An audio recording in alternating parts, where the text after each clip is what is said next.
All right, so today I'm going to walk you through step by step how you and your company can create an AI agent and then integrate into Slack. This agent's going to have a number of features. Most importantly, it's going to be able to answer client questions based on your company data. And then if it can't answer the questions, we're going to have a feature where there's a human handoff. It's going to alert your desired team member and then they can go in and answer. And then finally, using those unanswered questions, we're going to generate a weekly report with all the unanswered questions, and then you and your team can go into the questions, answer them, and then upload them to the knowledge base, just forever strengthening that agent. So to do this, we're going to be using the following four platforms: Make, Airtable, Slack, obviously, and then Runbear.io. And the reason I chose those four is because, in my opinion, they strike the best balance between being easy enough to implement for non-developers, but also giving that flexibility to AI developers like myself if you want to, go and get your hands dirty a little more. So without further ado, let's get into it. All right, so in order to get started, we're going to go to runbear.io. And you might not have heard of Runbear before. I hadn't for a little while, but it's because they're a relatively small company. But the reason we're using them and why I like them so much is that they just make it really easy to take your AI agents and then put them into Slack. Yeah, you can see here even they have Teams, HubSpot, Discord. Just me and my clients mainly use Slack, so that's what I stick to. But if you have any of those as well, you can do that. Yeah, we're gonna get started. You just make an account, go to Assistants, Add Assistant, and now here we can start. We're gonna start with an OpenAI assistant. There are a couple different connections you can make, but like they say, OpenAI assistant is recommended, so we're gonna stick to that. Configure assistant, and then we're gonna start with a name. So this is when you go into Slack, when you mention the agent, this is what you're gonna So that might help you pick what you want to name it. My agency is called Everwave, so I'm gonna go Everwave Assistant. Whatever, you can change it whenever you want.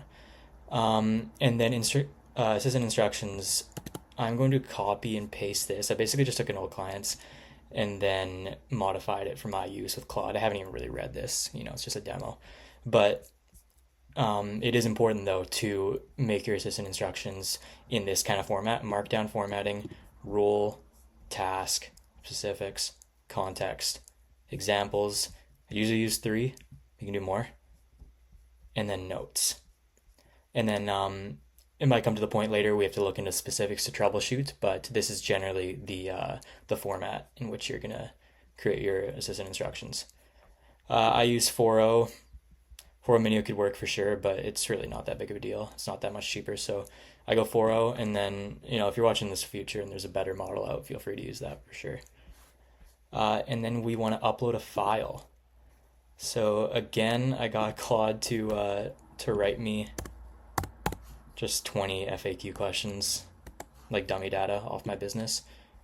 So I'm gonna use that for it, but you would actually have your real business data.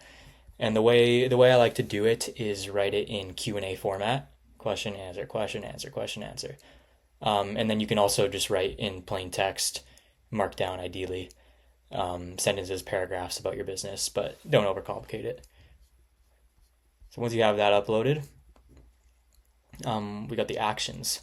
So this really depends on your use case. For us, I'm gonna have current date on, even though it might not necessarily be important, but I think for a lot of functions it is, and it's worth putting on. Web search, URL fetch, if that's what you're using, that would be great. Our assistant is not gonna scour the web, so we're fine. Fetch messages. We also might not use this for today, but I have created assistants before for clients where it scours their Slack pages, and by having this action on, now you can generate reports and do a bunch of data just because your agent has access to all the Slack messages, so that's nice. But it is the OpenAI API, this schema here, this function call, that's really important. This is where we're going to be able to actually send all the data over to Make, and then once you get data over to Make, then the world's your oyster. You can really run with that and create whatever automation you want from that. So I'm going to go in and get that schema. All right, so I'm back with the schema. And if you're seeing this and you're intimidated because it looks like a bunch of code, I'm telling you right now, don't be. It's very simple, and if you follow me here, you'll see the structure and you'll understand it right away. Essentially, all that's happening is we are given this schema to the agent. And what it does is it basically tells the agent, if this happens, take this information, send it here. That's all it's doing. And so looking at this, the relevant parts to us, we can start up here, servers and paths. This is where the info is going to get sent to. As you can see here, make, and then there's a path. You're going to have to generate your own. I'll show you how to do that. We're going to go now to the first time to make. So you're in here, start in a new scenario. We're going to use a webhook, a custom webhook. This webhook, all it does is listening for information. As soon as it hears it, as in the agent sent it, it triggers, and then you can start your automation from there. So it's instant. It's always listening if it's on. We're going to add a new webhook. I'm going to call it maybe FAQ demo. Name doesn't matter at all. Save it. And now what's important is that it's given us this here. Do you see this hook? So this is the first part. And copy and paste that and replace it with this. These are almost always going to be the same. I'm from Canada, so I guess I'm on the North American server, so that's why it's a US. But that's always the same. This is really what's going to differentiate you between everybody else. So this path. So we're going to take this. Just going to go into Claude and copy and paste this because you can't quite see to the end. So this is what we're looking for. Take the whole end of that string, past the slash, and you put it in here. Make sure it starts with a slash, ends with a slash. And there you go. Now it knows where to send that info. And once we turn it on, it's going to be listening. We'll do that right now. Always save it. Now it's listening. After that, we have a few things. Summary description. This is telling the agent essentially what it's looking for. So I have triggered when the FAQ Slack agent cannot answer the user's question. The agent will respond saying, I'm sorry, I don't know the answer to that. Let me ask at team user. We're going to get a specific user ID. It's probably just going to make it mine. And then that's the at it's going to alert. So in your case, you would make this whatever, your CSM, your team admin, whoever you want it to alert. You're going to find the user ID, and I'll show you how to do that. Add it there. Might as well go into Slack right now and add that. So I'm quite sure if you click on my name, you can find this somewhere. Here we go, copy member ID. You see I did that, 3 dots, copy member ID.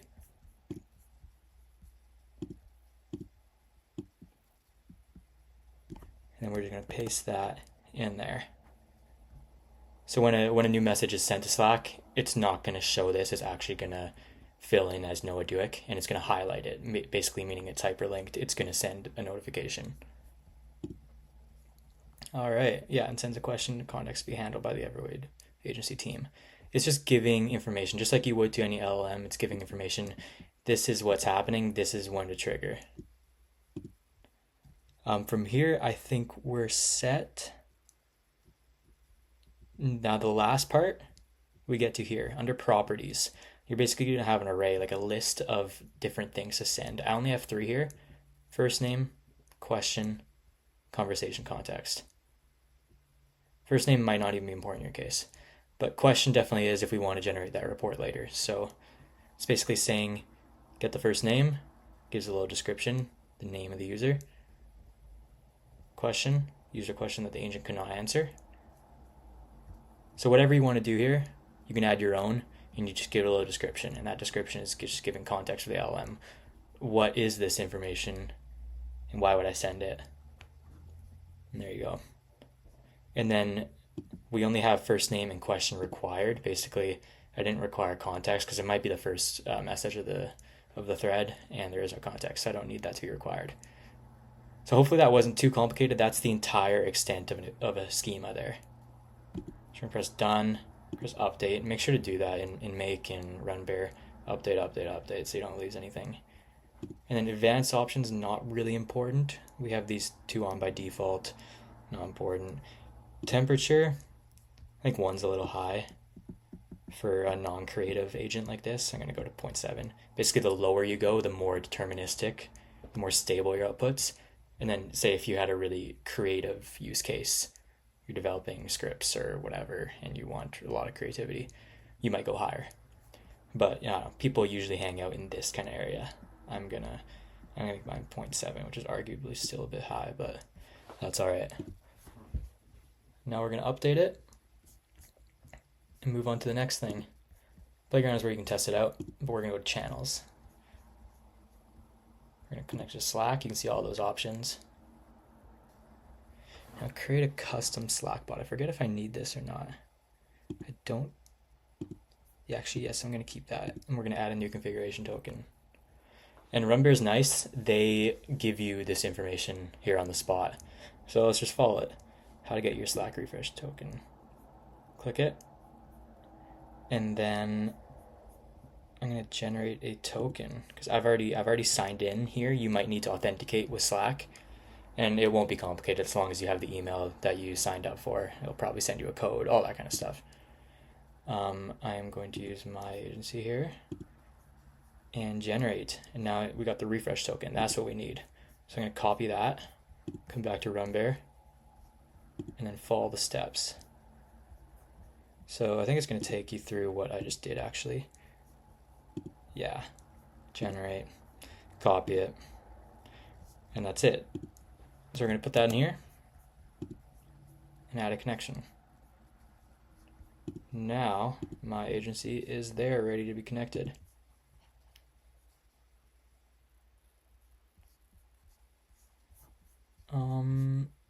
This is I just want to make sure this is my agency and not a client account. Yeah, okay, we're gonna allow that. Close automatically, there we go. Now we're back. Now we've opened up the whole treasure box here. We can play around with these triggers. All right, so what I have is trigger on bot mention. This is actually standard. I don't even think you can untoggle that. So basically whenever you add the bot, no matter what channel, if you have it connected to all channels, it will answer. I also want to have trigger on thread replies. So essentially how that works, and I wonder, for the sake of testing here, I think we could add our agent.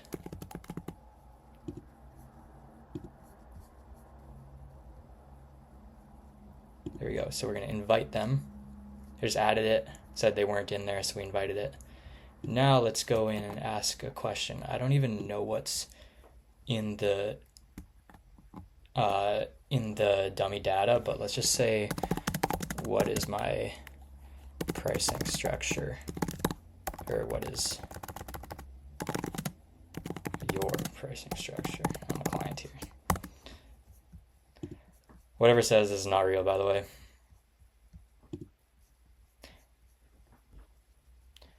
Now the nice thing about Runbear is that it has this processing. You can configure a picture, everything. It looks a lot cleaner. Okay, see there we go. I'm sorry I don't know the answer to that. Let me ask Noah.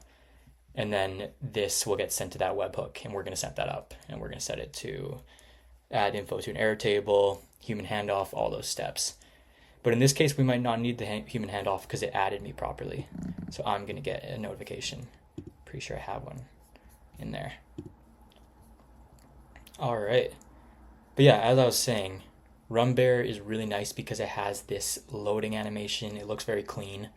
If you try to create this connection yourself through the Slack API, which I've done before, it's A, annoying, and B, doesn't look as nice. You don't get the sense that the agent is thinking and responding to you. And for all you know, it's been 30 seconds. There could have been an error. The client has no idea. So all these animations that they've added through Runbear really help increase client perception. So we're going to go out of that, and you can take a look at all these and see if they work for your use case, but we are going to just have thread replies on.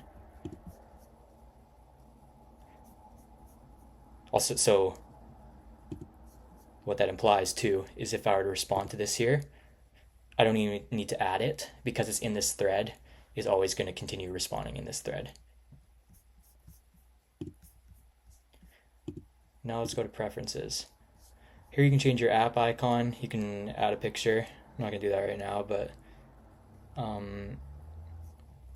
forget what these are. Let's read through these. LLMs can generate responses by utilizing all messages within a thread to rely solely on the message. Yeah, I guess this just gives it context. We're going to keep that on. Enhances error message clarity by eliminating links to error descriptions. Yeah, we don't need that.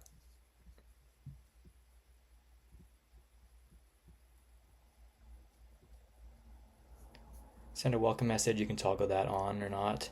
Overall, you can take a look at this for your specific use case. I think these are the standards, though.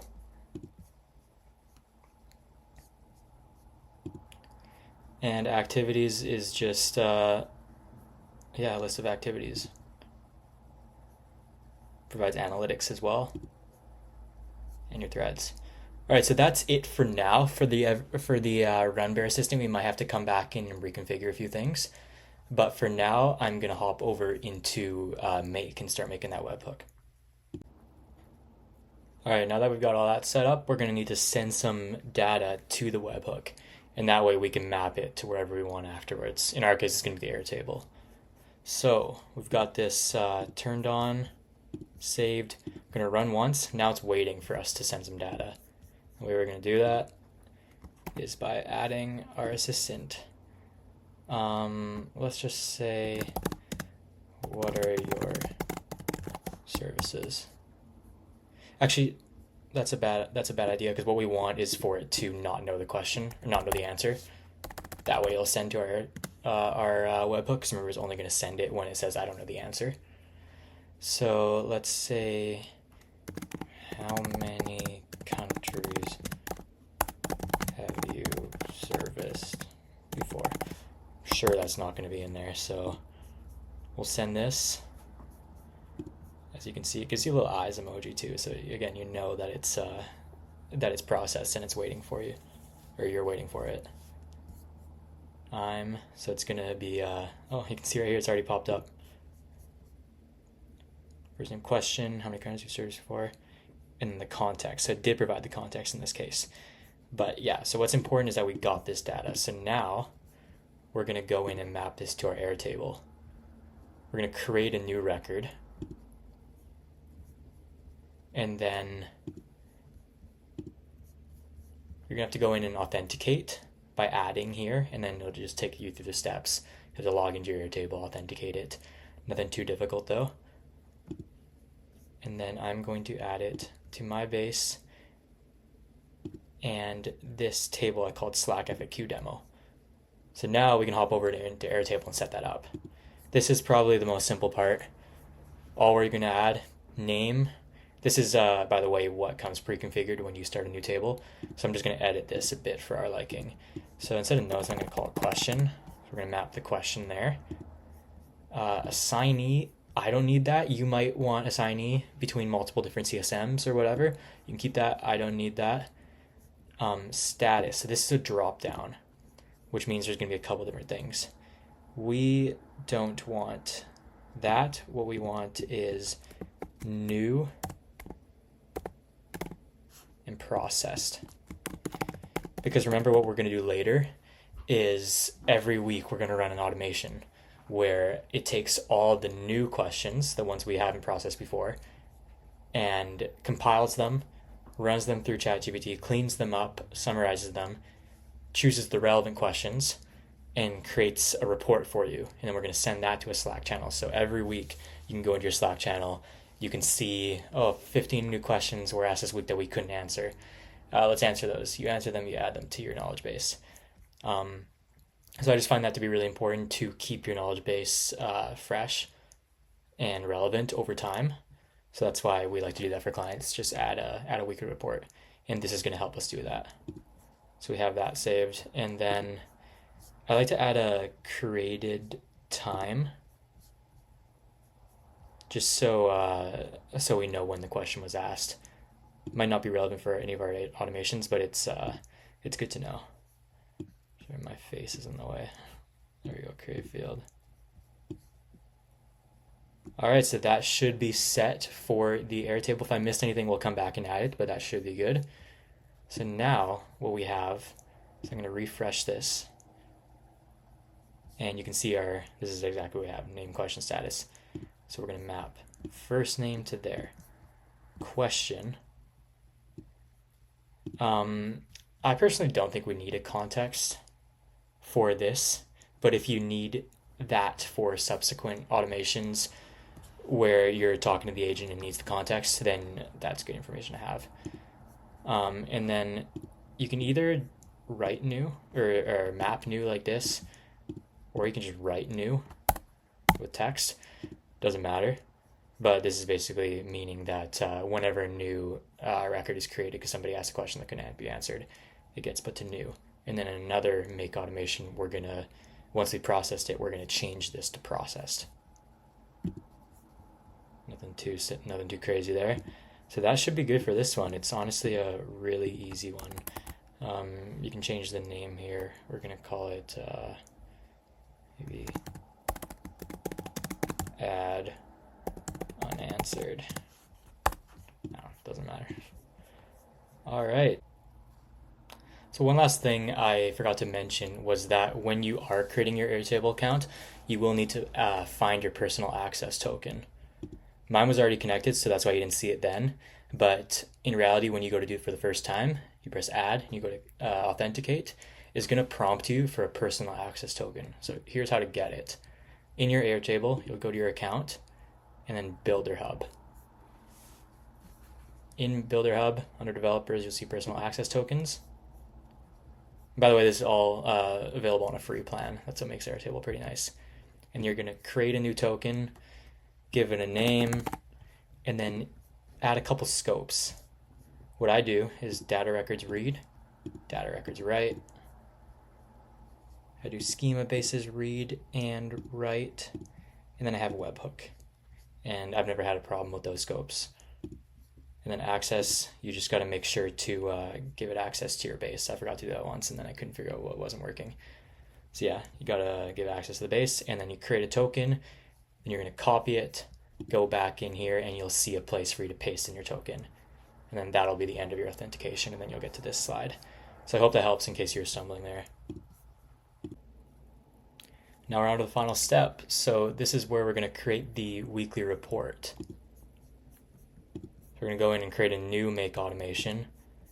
And essentially, like how I described before, what's going to happen is that once a week, although it can be whatever time frame you'd like, all the unanswered questions here in Airtable will get processed and created into a weekly report so that you and your team can go in and update the database with that new information. So this is how we're going to do it. We'll create a new scenario and start with an Airtable search records.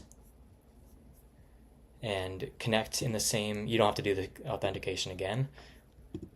Find your old connection, your old base, and table. Now from here, this is basically just asking which of the columns we want to extract when we're searching the records once every week. All we need in this case is question, but again, depending on your use case, you might want a little more than that. And then we're going to write a formula. Status equals, I'm quite sure this is how you do it. Status equals new. So it's only going to extract the records with the status where they're new. Essentially just, blocking you from doing the same ones over and over every week, which would be pointless. I think the limit here on Airtable or on makes Airtable connection is 100. And depending on how many you get every week, if you're a huge company and you're getting thousands every week, you might want to set this to every day to hit that 100, but it all depends on the size of your company. We're going to stick with 100 though. Okay. And then let's run this once to get some information here. We're We're gonna run this. And as you can see, we got five outputs because we have 5 status equals news. Perfect. All right, so now what we do is we're gonna take this, and quickly before we do anything else, we're just gonna update the records.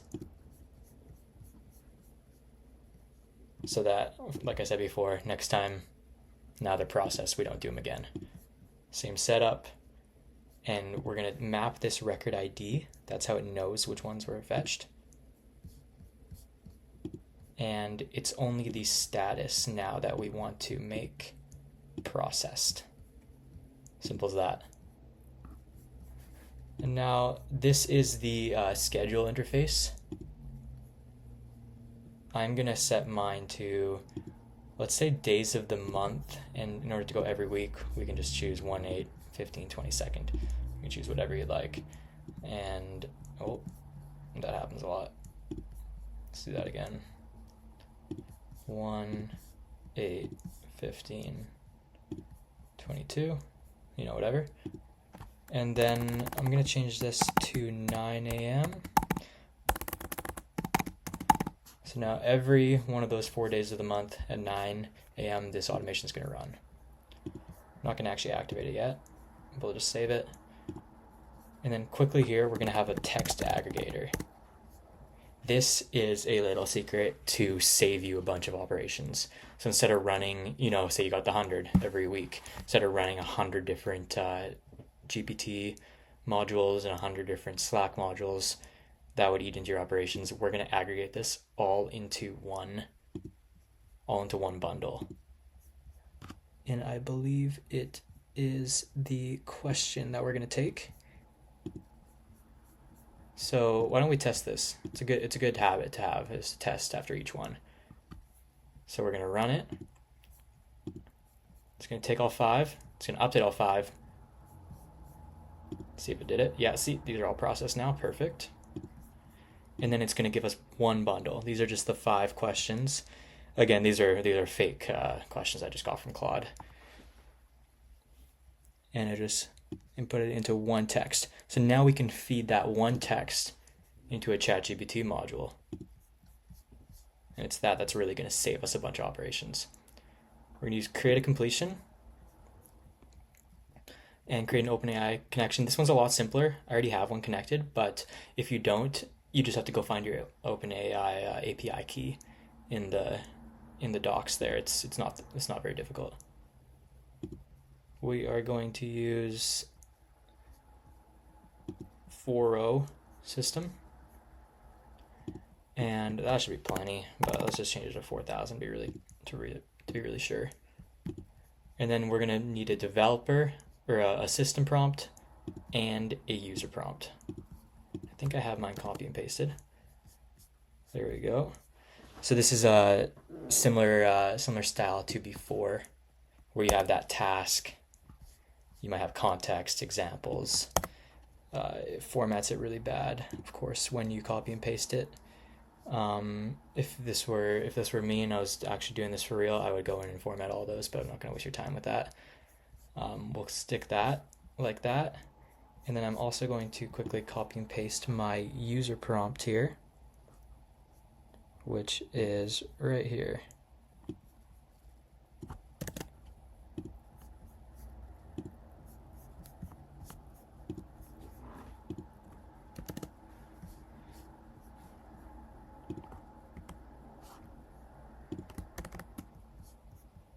And then all we need to do is map this text. So it's basically saying this is how you should act. These are a couple of rules you need to do. This is your task. Task is to filter, deduplicate, all that. And this is your array of questions that you're about to do it on. And that's all we really need to do. You can read this. You can pause and read it if you'd like. I purposely actually added some of these questions to test. Like I did one duplicate. What's the process for getting started? I did that twice. And then I also spelled this wrong and just and I just made it really bad. And then so it's gonna prove that it will clean it up, and then it should output only 4 questions. So we're not gonna run, or we can run this, but I would have to change all these to new in order to run it. Yeah, why don't we do that? Let's save it. We should be good. Run. There we go. See how it's updated or only outputted 4 questions? That's because it knew to deduplicate. And then it also rewrote this in a much better way. It's just there to clean up and get you a proper list of questions in your report. And now the last step, we just got to send this to Slack. We're going to create a message. I already have my Slack authentication. You will have to do this again. Do you remember in Runbear how we did that once? It'll be a similar process. You'll add this. And then if it asks for your scopes, it may use chat write. That's something that might trip some people up. That just gives it the allowance essentially to write into those channels. You'll see it around here later once you authenticate it, but I can't show you right now because I already have authenticated my only account. So now we are going to choose a channel. If I were you, I would create a separate channel just for these notifications. In my case here, as a demo, I'm just going to put it into, I could put it into Everwave Agent. I actually already have an auto notifications I could use too, but let's just keep it in Everwave Agent. And then all we're going to do is map this here. Okay, and now let's make these new again so we can do it again. Now we should be set to run the whole automation. We're gonna run once. All successful. Looks like it sent this to Slack. Let's go check. There we go. So once we turn this on once a week, we're gonna get that. And these are inspiration or questions to answer to buff up the knowledge base and ever improve it. Now that should be it for this. I'll be right back. All right, so I just ran over a few things, and that should be a wrap for the AI agent in Slack. If you have any questions, anything was unclear, just leave a comment below. I'm totally down to help. If you run a business and are looking to get a system like this or this exact system implemented into your business, just let me know. I have my LinkedIn in the bio, I have my Calendly in the bio. And yeah, other than that, see you later.